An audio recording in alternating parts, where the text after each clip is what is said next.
L'année dernière, il y a un an, vous l'avez tous en tête, je pense qu'on peut dire et reconnaître que beaucoup a été fait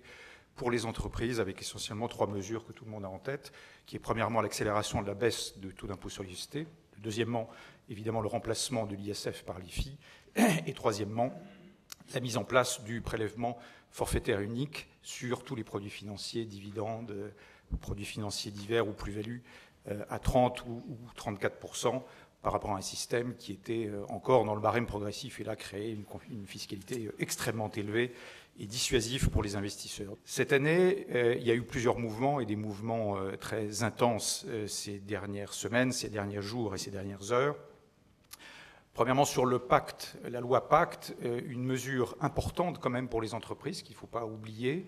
qui a été les assouplissements apportés au pacte du trade transmission et qui d'ailleurs a été basculé dans la loi de finances,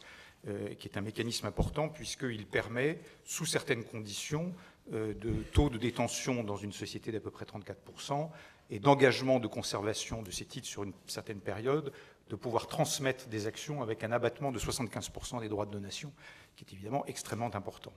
La loi Pacte,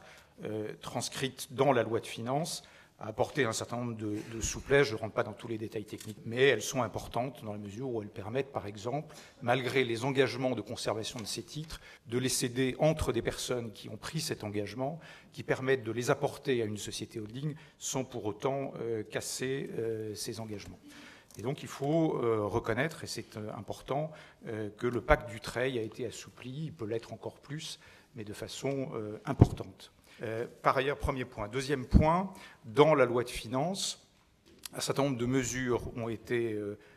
introduites. Une première série de mesures sur l'intégration fiscale, avec un arbitrage qui a permis de baisser le niveau de l'impôt sur les plus-values à long terme, c'est-à-dire les plus-values réalisées sur des titres détenus depuis plus de 2 ans. Et la baisse proposée à ce moment-là était assez significative, puisqu'elle était à peu près de moitié. Il y a eu par ailleurs, dernier point, c'est des aménagements sur le mécanique des apports-cessions, qui est aussi un élément technique important qui permet à un entrepreneur d'apporter ses titres à une société qui va s'engager à réinvestir. Et là, il y a quelques aménagements qui ont été, je crois, finalement adoptés tout à l'heure, qui durcissent un petit peu le régime dans la mesure où c'est une obligation de réinvestir 60% et non plus 50% du produit généré au moment de la cession. Donc voilà un peu ce qui s'est passé ces derniers temps, dont on peut reconnaître avec quelques modulos que c'est quand même des dispositions favorables à l'entreprise. Mais le problème et la difficulté que l'on voit encore aujourd'hui, c'est que dans des situations de crise, quelle que soit leur nature, qu'elles soient techniques ou politiques, c'est l'entreprise qui est non pas une variable d'ajustement, mais qui est la variable d'ajustement.